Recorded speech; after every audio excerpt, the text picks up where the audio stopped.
history video. I'm just making sure this mic's actually facing me. And essentially, we have a topic that before today, I had no idea what this was. Now, it's been requested by a couple of people, but especially it has been requested by a man named Scott, who has requested it on so many of my videos, and fair play, the persistence has evidently paid off because I'm doing it, and to be fair, I've had a skim of what this war is about, and it is very, very interesting. So thank you, Scott, for your persistence. Here is your reward. Today, we're going to be taking a look at the Rhodesian Bush War, which took place between 1964 and 1979. So yeah, that's what this video is going to be on today. Don't think there's anything else for me to say in this ramble intro, so I think we just get into it. We're going to sort of look at an introduction to it. I don't know why I'm doing this constantly with my hand. An introduction to it, the causes, the varying phases, take a look at the armed forces, and take a look at the resolution and the legacy, etc. So, without further ado, let's begin. So, the Rhodesian Bush War, also known as the Second Chimurenga on the Zimbabwe Liberation Struggle, was a war which lasted from July 1964 to 1979 and led to universal suffrage, the end of white minority rule in Rhodesia, and the creation of the Republic of Zimbabwe. The Smith and government fought against Robert Mugabe Zimbabwe African National Union and Joshua Nkomo Zimbabwe African People's Union. Those who fought in the Bush War did so courageously to end minority white rule and to achieve for Zimbabwe independence and the freedom to form a government chosen by the majority of the population.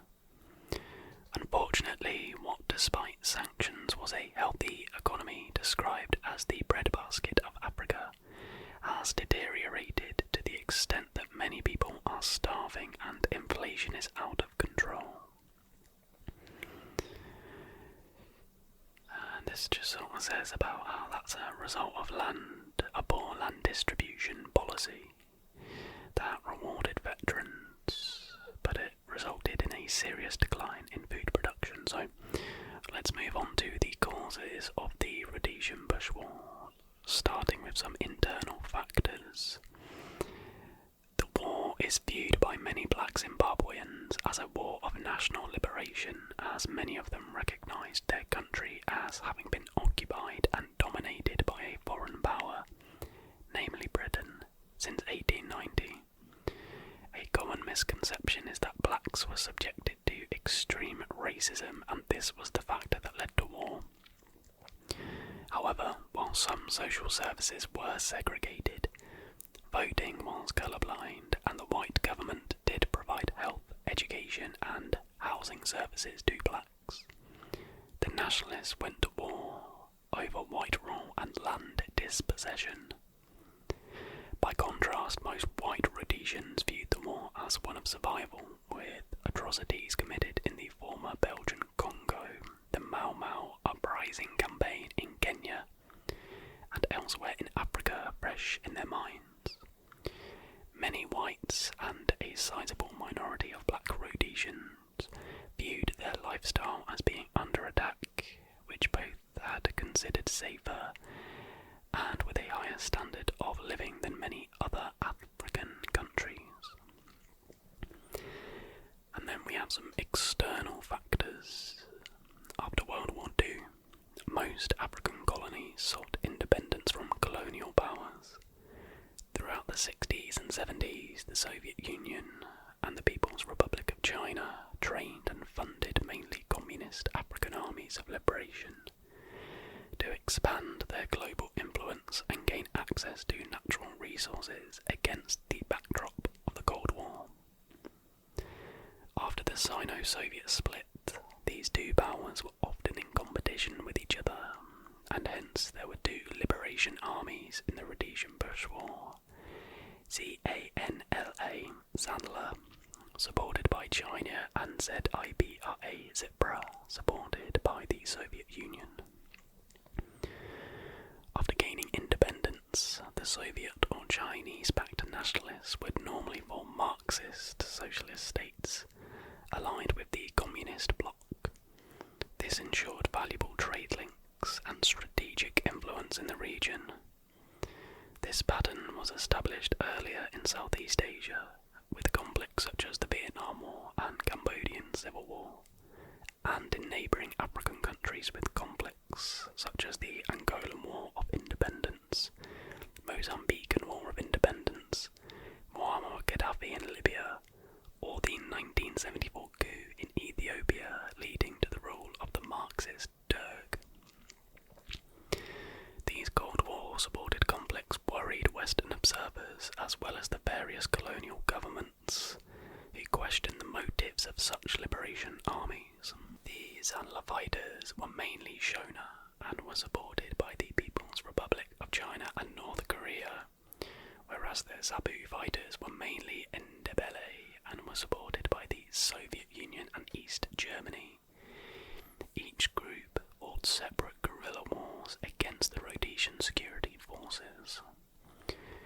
Rebels were armed with a wide range of weapons, including Russian grenades, Tokarov pistols, BBSH submachine guns, the Czech M52, the French Mars, and so on. But the most common infantry weapon was the AK-47 and the SKS. The nationalist movements also used a variety of Soviet and Chinese-made equipment, which eventually included surface-to-air missiles and landmines. The use of ambushes and surprise attacks on civilian convoys and rural farms and villages was a common tactic, as these areas were often hard to defend. Nationalists derailed several Rhodesian railway trains with explosives. In June 1979, the governments of Cuba and Mozambique offered direct military assistance to the Patriotic Front, but Mugabe and Nkomo declined. The Communist Party of Great Britain actively supported Zabu. North Korean military officials taught Zimbabwean militants how to use explosives and arms in a camp near Pyongyang. By April 1979, 12,000 Sandler troops were training in Tanzania, Ethiopia and Libya. The Bush War overlapped several Cold War conflicts in its neighbouring countries, including Angola's War of Independence and Civil War, Mozambique's War of Independence and Civil War, and Shaba the First and Shaba the Second. Okay, so moving on to the sort of war itself. Essentially what we have here leading up to the beginning of the war, from 1957 to 1964, was a period of civil disobedience. In September 1956, bus fares in Salisbury were raised to the point at which workers were spending between 18 and 30% of their earnings on transportation. The City Youth League responded by boycotting the United Transport Company's buses and succeeded in preventing the price change. On September 12, 1957, members of the Youth League and the defunct ANC formed the Southern Rhodesia African National Congress, led by Joshua Nkomo. The white-haired administration banned the SRANC in 1959 and arrested 307 leaders, excluding Nkomo, who was out of the country, on February 29th in Operation Sunrise. Nkomo, Mugabe, Herbert Chidebo and Ndabanenji Sidole established the National Democratic Party in January 1960. Nkomo became its leader in October. An NDP delegation headed by Nkomo attended the Constitutional Conference in January 1961. While Nkomo initially supported the Constitution, he reversed his position after NDP leaders disagreed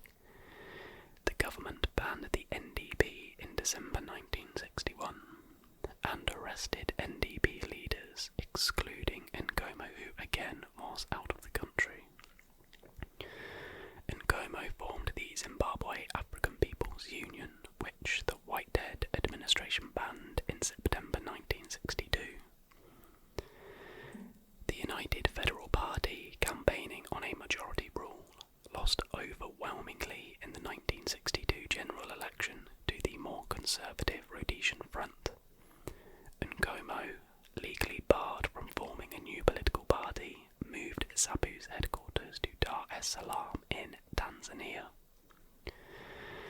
July 1963, Nkomo suspended Ndabaningi Sithole, Robert Mugabe and Leopold Takawira and Washington Malianga for their opposition to his continued leadership of ZAPU. On August 8th, they announced the establishment of the Zimbabwe African National Union.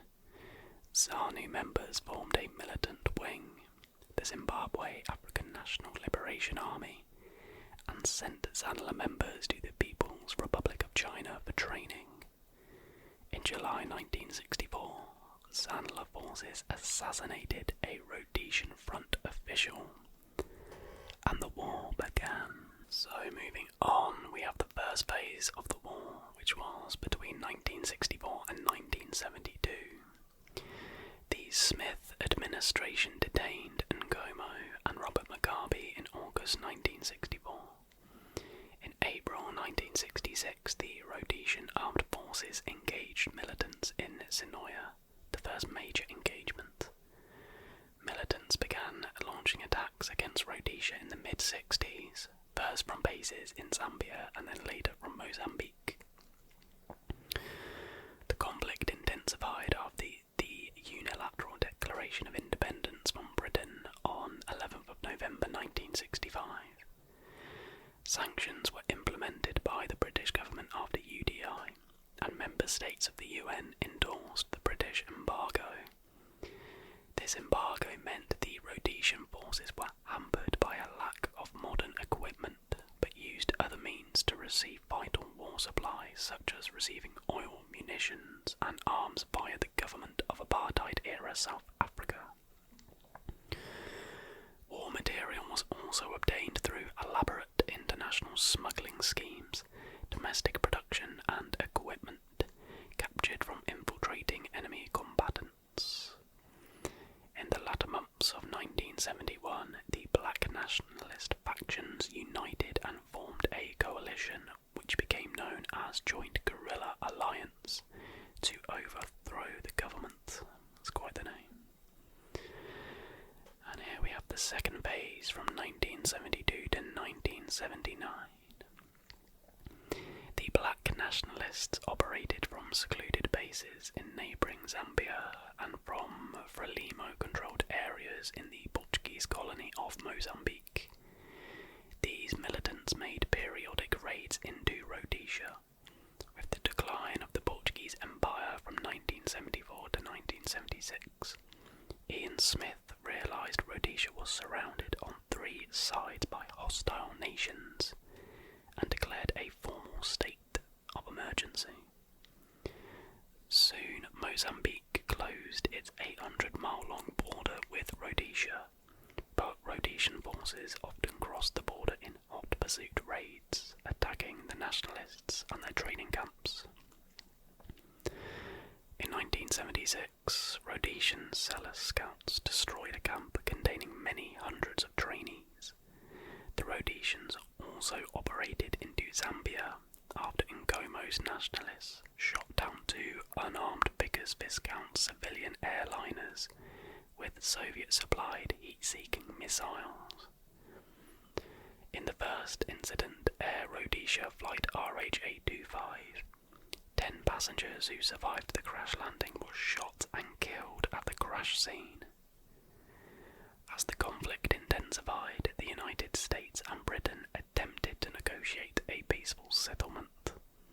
However, this was rejected by the Rhodesian government, as they were unwilling to relinquish political and economic control, and the black nationalists were bitterly divided by feudal, tribal and political differences.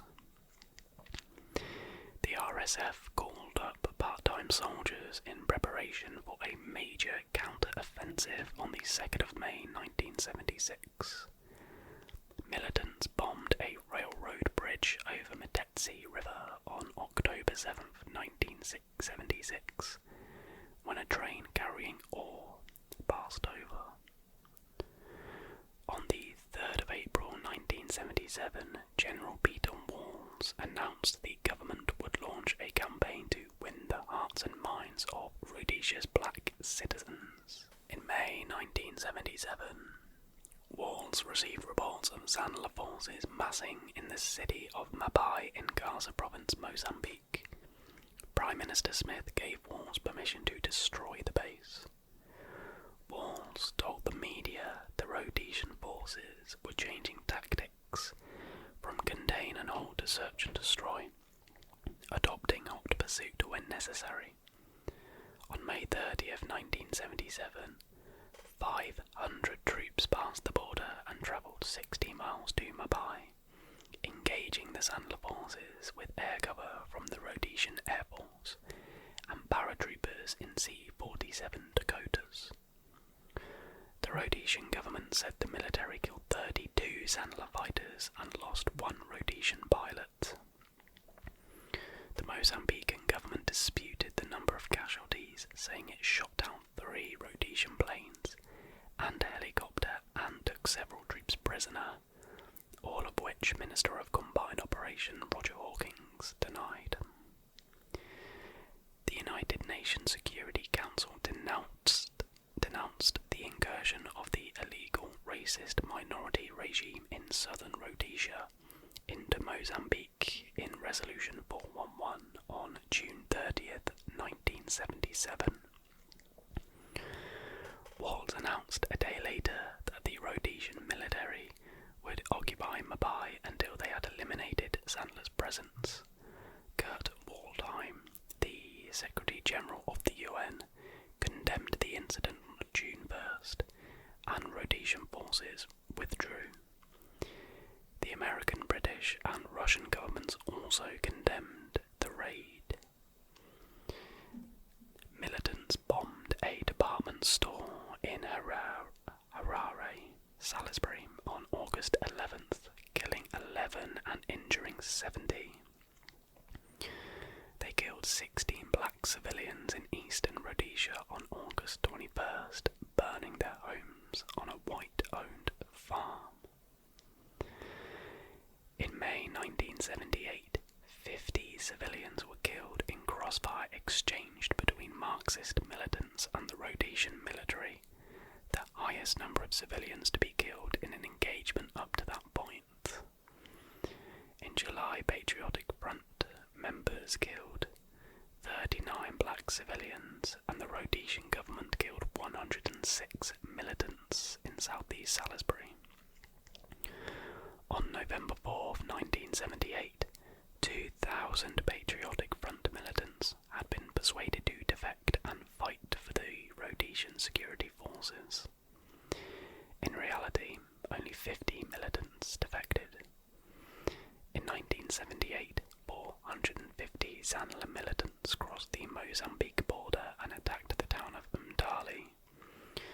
At the time, ZANU said the militants were women, an unusual characteristic, but in 1996, Joyce Machuru said the vast majority involved were men, and ZANU concocted the story to make Western organisations believe women were involved in the fighting. In retaliation for these acts, the Rhodesian Air Force bombed guerrilla camps 125 miles inside Mozambique, using fatigued Canberra B-2 aircraft and Hawker Hunters, actively but clandestinely, supported by several of the more capable Canberra BI-12 aircraft of the South African Air Force.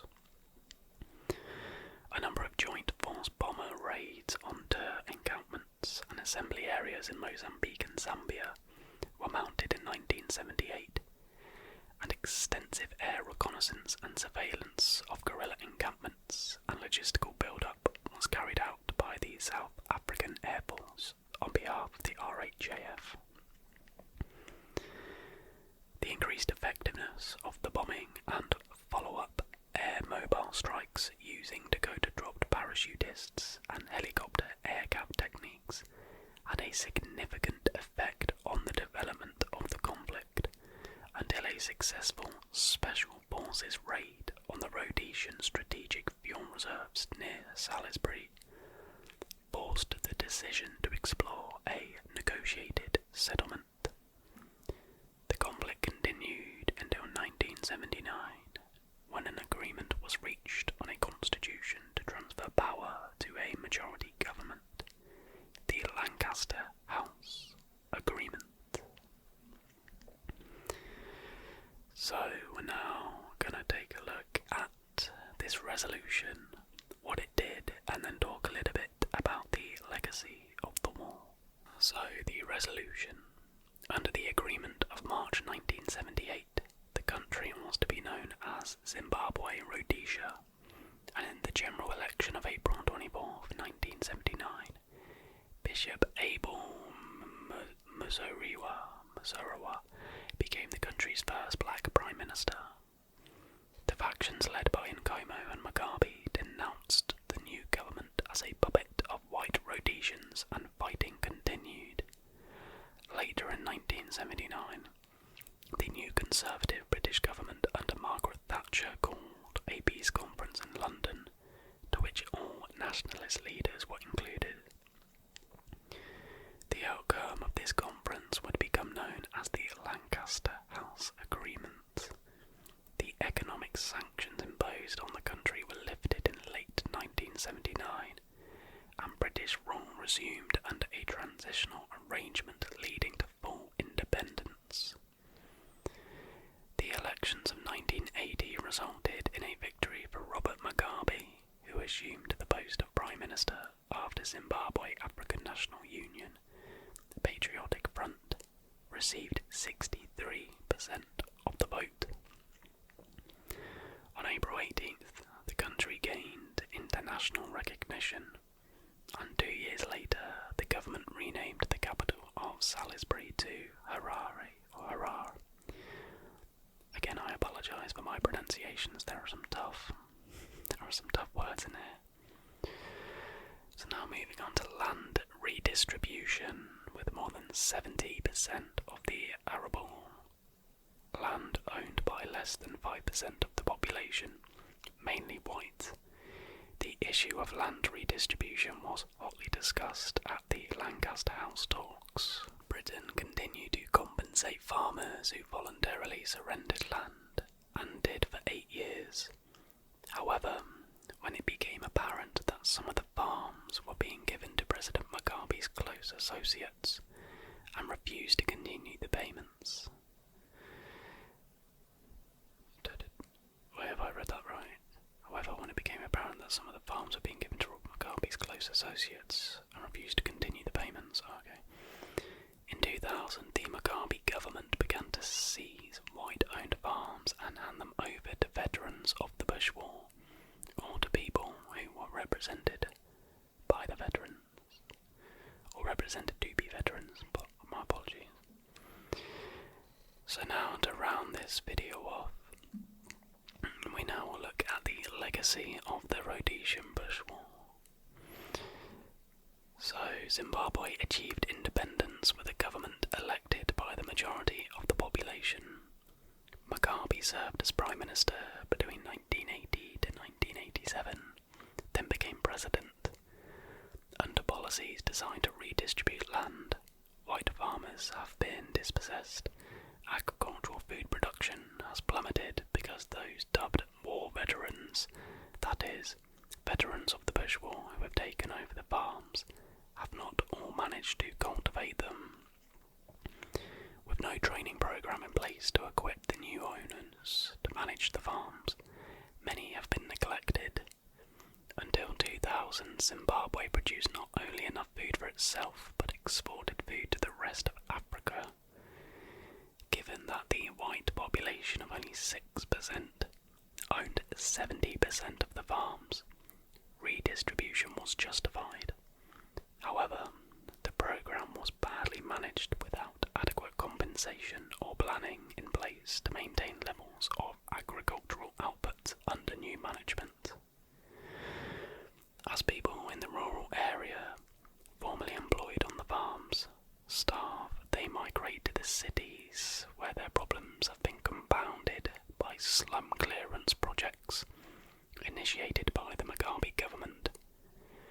Maize production fell by 74% between 1999 and 2004. The economy collapsed and inflation ran rampant. Unemployment reached 70%. Refugees flooded surrounding countries, especially South Africa. Mugabe, widely believed to have rigged elections, blames Britain for all of the ills of the nation, saying that Britain should foot the bill for compensation because Rhodesian colonists had stolen the land from blacks in the first place. Britain, however, refused, pointing out that much of the land redistributed since 1980 ended up in the hands of government officials rather than the poor. Britain did pay $35 million to white farmers before discontinuing payments. On the one hand, it can be argued that Zimbabwe has had enough time to put its house in order. On the other hand, the fact that at independence the while British did attempt to address would obviously become a cause of friction. They did not pursue this with sufficient rigour, just as they had done to establish a foundation for genuine democracy to develop in their former colony. Some of those who have taken possession of the former owned farms are cultivating the land and are genuine veterans of the Bush War, who have had to wait more than 2 decades to gain any reward for helping to throw off the illegal white minority government and gain their independence. Others were born many years after the end of the war and are taking advantage of the deterioration in law and order to gain land. Some have been rewarded with land for helping Mugabe eliminate critics and opponents of his government. These are members of what has been described as youth militia. When not directing genocide campaigns or torturing and killing political opponents, Mugabe is promoting racial hatred, particularly of whites, through his youth militias. That's a quote from Christopher Orlett's book From Breadbasket to Dust Bowl. Blaming foreign companies for increasing prices and causing the economic crises, some veterans have threatened to take over business as well. President Mugabe blames business of conniving with the West to create a crisis in a bid to incite Zimbabweans to revolt. The former colonial power and the post-colonial government both failed to plan for a peaceful, equitable, just transition from an economy that was unfairly advantageous to a tiny minority to one where all citizens could benefit. The true veterans of the Bush War struggled courageously to gain their freedom. Unfortunately, their leaders had no thought-out plan on how they were going to transform Zimbabwe from an unjust to a just society. The economy they inherited was healthy, although it was also unfairly structured and needed to be reformed. Playing the blame game while people starve was immature. In the face of humanitarian crises, the international community had 2 moral obligations. First, to deal with the problem, and second, to ensure that the errors that caused it, regardless of responsibility, would never be repeated. So essentially, Mugabe rewarded his mates for helping him ascend to power by giving them land, but the people he was giving the land to had no idea how to cultivate it and grow crops. Therefore there was a food crisis, and the poor stayed poor and got poorer, and led to an employment problem. And Mugabe's response was, "It is Britain's fault." Absolutely crazy. I actually think building on this, the aftermath of this, after that, dealing with Mugabe would be a really interesting future history video. So let me know if that's something you'd like to see. But that is a sort of, not a brief overview, but just an overview of the Rhodesian Bush War. I say this with a lot of my history videos, but obviously this was a very condensed version. It has to be. We could sit here for hours and hours talking about the precise timeline of this war, as we could with so many of the wars, but I don't have the time. I have to keep this video around half an hour, so an overview is the best I can do, because if we had more time we could have broken down the different natures of, the armies, more of like the atrocities that occurred and more of the specific battles, that kind of thing. But hopefully you still found this video really interesting and informative, and of course relaxing. Thank you once again, Scott, and I think your name's Scott. If it's not, I'm sorry, but you know who you are. And the others who requested this, be sure to leave your requests for future history videos in the comments down below. They don't have to be wars, they can be any kind of historical event. And yeah, I think that is going to do it for this video. So guys, I thank you so much for... I sounded really posh. I thank you. Thank you so much for spending this evening with me, learning some history. Hope you